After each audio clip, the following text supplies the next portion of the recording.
प्यारे बच्चों, जैसा कि हम लोगों ने अभी तक के अपने वीडियो में यहाँ त्रिभुज के बारे में बात की थी और उसी से रिलेटेड हम लोगों ने आपको कुछ सॉल्व्ड एक्सरसाइज भी प्रोवाइड की हुई थी। तो सॉल्व्ड एक्सरसाइज में भी हम लोगों ने अभी तक वो सारी चीज़ें देखी थी कि त्रिभुज से रिलेटेड, त्रिभुज में जो हम लोगों के और भी टॉपिक्स हैं, जो उसके अंदर के टॉपिक्स हैं, जैसे कि त्रिभुज का परिमाप हो गया, त्रिभुज का क्षेत्रफल हो गया, समबाहु त्रिभुज हो गया, जो त्रिभुजों के प्रकार हैं वो समकोण त्रिभुज हो गया, या जैसे समकोण त्रिभुज के आधार पे आपने पाइथागोरस प्रमेय है वो देखी, या त्रिभुजों में एंगल्स वगैरह का कैसे यूज होता है, एंगल्स मतलब कोणों का यूज कैसे होता है, उससे रिलेटेड हम लोगों ने मध्यिका देखा, उससे हम लोगों ने रिलेटेड लंबार्धक देखा कि लंबार्धक कैसे खींचते हैं त्रिभुज का, या मध्यिका कैसे खींचते हैं। फिर इसके बाद जो हमारी पाइथागोरस प्रमेय है उसके बारे में हम लोगों ने देखा, वो सिद्ध कैसे होती है, उसके बारे में भी देखा कि पाइथागोरस प्रमेय का निर्माण कैसे हुआ या उसको किस तरीके से परखा गया। ठीक है, तो सेम ऐसे उसके उदाहरण भी लिए आप यहाँ पे दे सकते हो कि एक किले की दीवार पे एक बच्चा चढ़ता हुआ जा रहा था या एक आदमी चढ़ता हुआ जा रहा था, ठीक है, जो कि 8 मीटर की दूरी से आया हुआ था। ठीक है, तो ये वाला उदाहरण भी हम लोगों ने लिया हुआ था। आपकी किताबों में सब कुछ अवेलेबल है और इसी से रिलेटेड हम लोगों ने सॉल्व एक्सरसाइज जो हम लोगों ने देखी थी, जो कि मैंने आपके साथ शेयर की थी। इसके अलावा त्रिभुजों में काफ़ी सारी रचनाएं भी होती हैं कि कोण दिया हो या फिर भुजाएं दी हों, उनके आधार पे आप लोग जो है त्रिभुज कैसे बनाएंगे, या फिर यदि त्रिभुज दिया है तो उनका लंबार्धक या मीडियन कैसे निकालेंगे। ठीक है, तो उसी के आगे जैसा कि हम लोग देख सकते हैं कि आगे के टॉपिक हम लोग देखेंगे। मध्यिकाओं के बारे में हम लोग ऑलरेडी पढ़ ही चुके हैं। तो मध्यिकाओं में हमने आपको बताया था कि मध्यिका मतलब मीडियन मतलब जो कि एक तरीके से कह सकते हैं आपका कि किसी भी रेखा या रेखाखंड का जो एक मध्य बिंदु है, उसको हम जो है जहाँ पर भी जो हमारे त्रिभुज का जो तीसरा शीर्ष है वहाँ से यदि कोई रेखा आती है तो उसका मध्यिका कहलाएगी। तो मध्यिका में अभी 2 पॉइंट है कि मध्यिका जो है किसी भी एंगल पे हो सकती है। मध्यिका जो है आपका जरूरी नहीं है कि वो 90 अंश का ही कोण बनाए आधार रेखा पे या त्रिभुज की किसी भी रेखा पे। तो यदि 90 अंश का कोण बनाती है किसी तीसरे शीर्ष से मिलती हुई रेखा उसके सामने वाली भुजा पे, तो वो आपका लंब हो जाएगा उस भुजा के लिए। ठीक, तो आपको मैं यहाँ पे एक छोटा सा उदाहरण भी दिखा सकता हूँ। जैसे आप देख सकते हो यहाँ पे नीचे कि हमने ये निकाला, इसका सेंटर पॉइंट भी एक होगा, ठीक है, और प्लस आपका जो है इस पर जो है 90 अंश का कोण भी बना था। ठीक है, अब हम लोग आगे की भी रचना देखेंगे कि और क्या क्या है।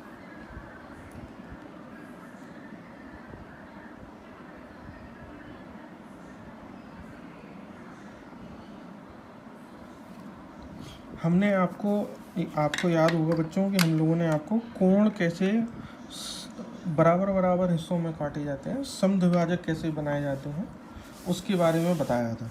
ठीक है, तो यहाँ पे हम एक बार फिर से आपको दिखा देना चाहते हैं। और ये हमने आपको शायद किसी दूसरी पुरानी उसमें बताया था। आप देख सकते होंगे, आप ये पिछले जो चैप्टर था हमारा रचनाओं वाला, तो रचनाओं वाले चैप्टर में हमने आपको ये बताया था कि किसी भी रेखा पे या रेखाखंड पे, या मान लीजिए त्रिभुज, जैसे त्रिभुज का चैप्टर की हम बात कर रहे हैं तो त्रिभुज पे उनमें जो भी कोण बनते हैं उनका जो जस्ट आधा या हाफ जो कोण होता है, जो बराबर हिस्सों में, एक ही कोण जो 2 बराबर हिस्सों में बढ़ता है उसको समद्विभाजक कोण कहते हैं, या उसको समद्विभाजित करना कहते हैं। ठीक है, तो हम लोगों ने आपको ये बताया था कि कोई भी आप कोण बनाएंगे तो कोण जो है दो सिरों पे रेखाओं को मिलेगा, ठीक है। तो यहाँ से उसका आधा लेके आप एक चाप लगाइए, वहाँ से आधा लेके आप उसका एक चाप लगाइए, तो जो भी हमारा कोण होगा वो जो है हमारा जो पहले से दिया हुआ कोण है उसको दो बराबर हिस्सों में काटेगा। ये मैं आपको बना के अभी इसलिए नहीं बता रहा हूँ कि ऑलरेडी हम लोगों ने इसके बारे में देखा हुआ है, ठीक है।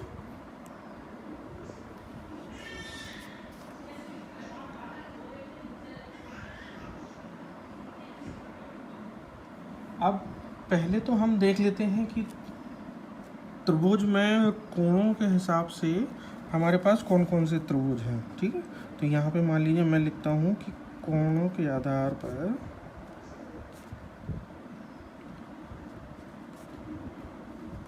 त्रिभुजों के प्रकार।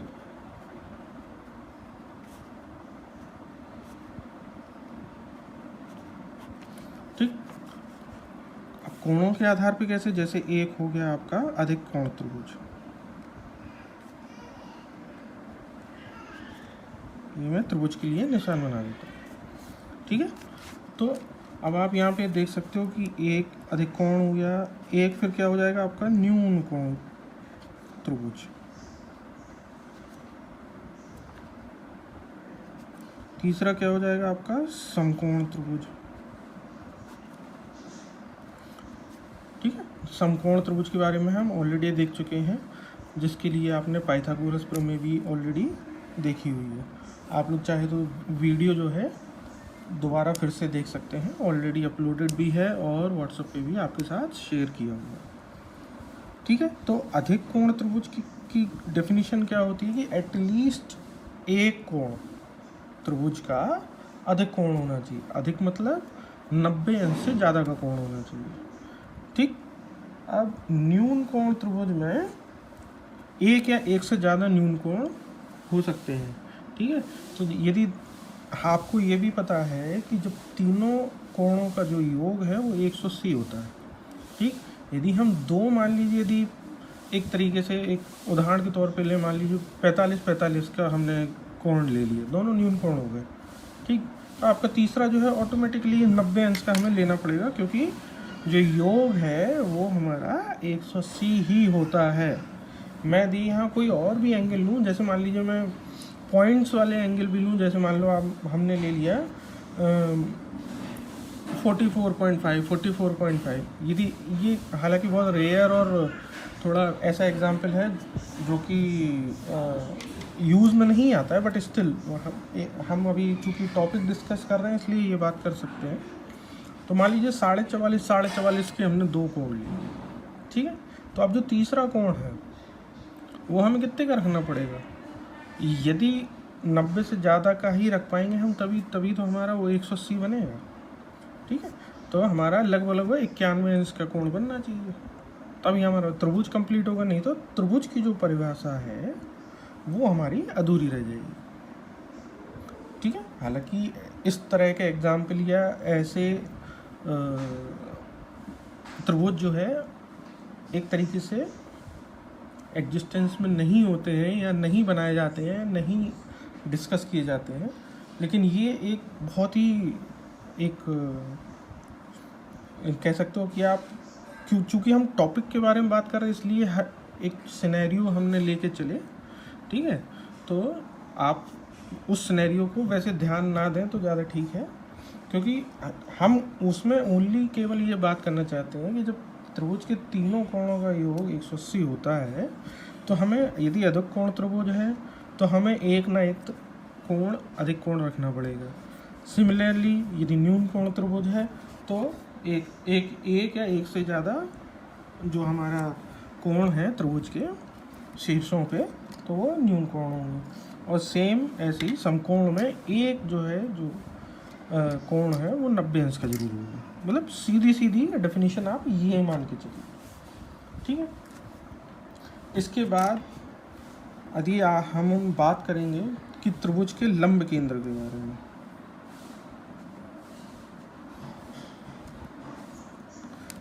ठीक है। तो लंब केंद्र के बारे में भी हम लोग देख चुके हैं कि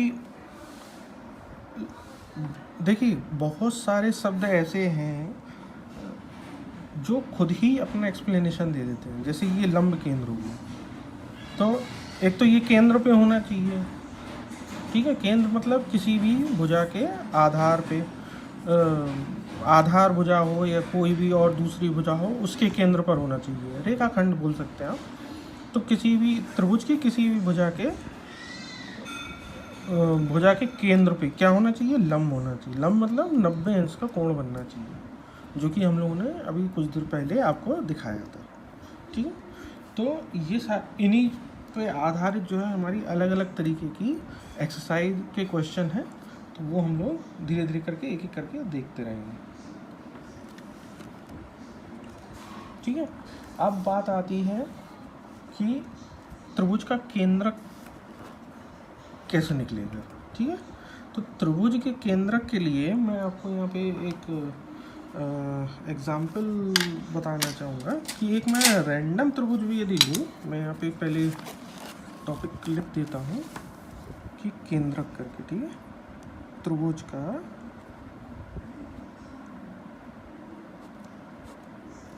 केंद्र, तो केंद्रक में मान लीजिए मैं एक यदि रैंडम त्रिभुज भी लूँगा तो भी उसका केंद्रक निकल आएगा। अब ये देखिए कैसे।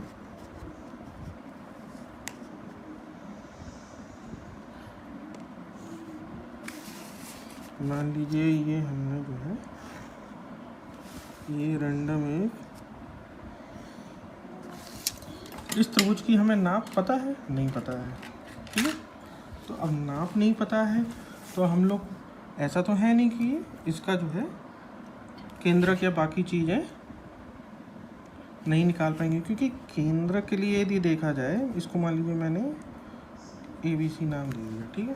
तो आप यहाँ पे देखोगे कि ये 3 कोण बने हैं, ठीक है। अब इन तीनों कोणों के लिए हमें, यदि हम क्या करेंगे, इन तीनों को समद्विभाजित करते पहले तो, ठीक है।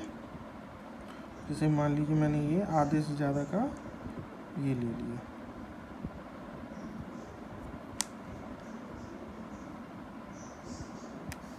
ठीक है। सिमिलरली हम यहाँ के लिए भी ले लेंगे ऐसे ही,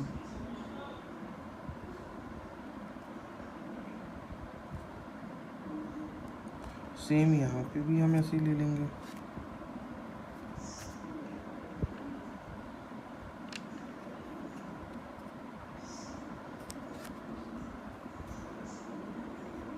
ठीक। अब हमने क्या किया, जहाँ तक काटा है वो तक तो ठीक है, और इसके अलावा भी हम थोड़ा सा इसको आगे बढ़ा देंगे, ताकि कहीं ना कहीं मिलेगा, तभी तो हमें केंद्रक मिलेगा, ठीक है। तो जैसे ये मान लीजिए ये हमें मिला,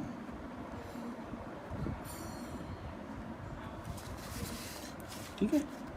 अब ये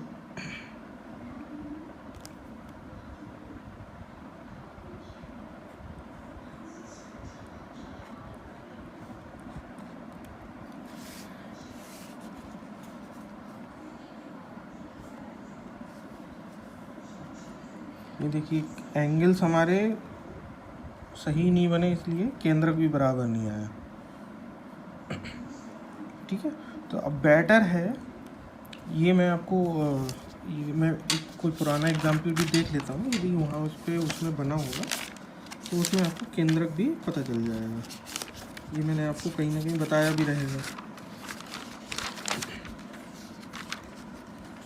लेकिन इसका जो आपका थ्योरम है वो तरीका वही है कि तीनों जो कोण है उनका जो समद्विभाजित करके तीनों रेखाओं को जो बढ़ाने के बाद जहाँ पे भी मिलेंगे, ठीक है, तो वो उसका क्या हो जाएगा, केंद्रक बिंदु हो जाएगा। केंद्रक बिंदु मतलब जैसे मान लीजिए यही हमने रेखा खींची थी, ठीक है। तो एक तरीके से मैं यदि इसको बिंदु मान के चल रहा हूँ, तो ये यहाँ से दूरी, फिर आपका यहाँ से दूरी, यहाँ से दूरी,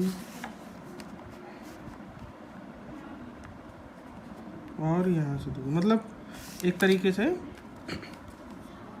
तीनों जो शीर्षों से दूरी होगी उस बिंदु की, तो ये आपका केंद्रक निकल के आएगा। ठीक, आप इसको जितना थोड़ा सा और प्रॉपर भी लेंगे तो भी जो है आपका एकदम केंद्रक जो है एकदम क्लियर कट निकल के सामने आएगा। ठीक,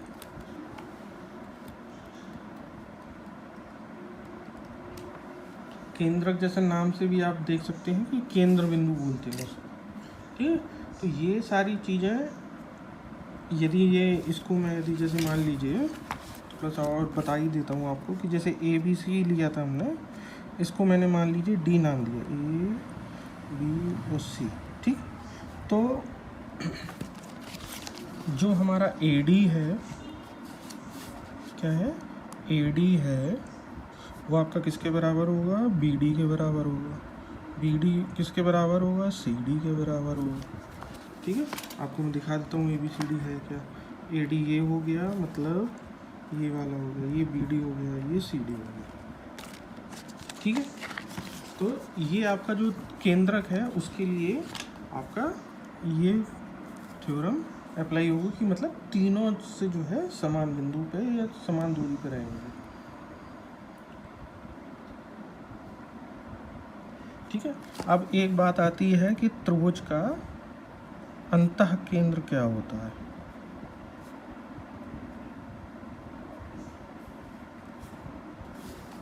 ठीक, जैसे मान लीजिए हमने एक, मैं रैंडम ऐसी त्रिभुज ले लेता हूँ।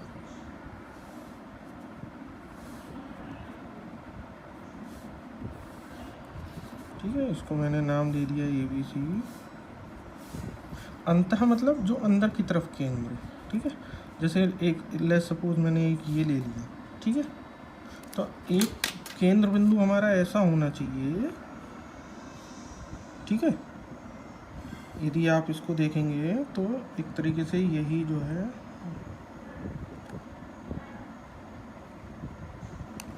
ठीक है, ये एक्चुअली जो भी बिंदु जाएगा ये यहाँ, इसको यहाँ टच करेगा, इसको यहाँ टच करेगा, इसको यहाँ टच करेगा। बनाते कैसे हैं या आता कैसे है, ये इन बिंदुओं से इनको हम यहाँ काटेंगे, यहाँ काटेंगे तो एक रेखा हमारी ये निकल के आएगी। इसको और इससे जब काटेंगे तो यहाँ मान लीजिए यहाँ काटा तो एक रेखा हमारी ये निकल के आएगी। A और B से मान लीजिए यहाँ कहीं काटा तो एक रेखा ये वाली निकल के आएगी। ये तीनों कहीं ना कहीं एक तरीके से यहाँ पे कहीं काटेंगे। ठीक है, तो जब यहाँ से काटेंगे तो ये हमारा केंद्र बिंदु हो जाएगा।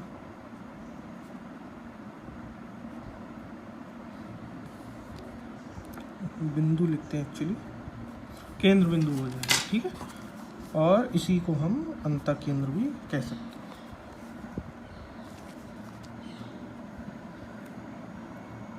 ठीक है, अभी इस एक्सरसाइज में हमारे पास बहुभुज के बारे में भी हमें बताया गया है। ठीक है,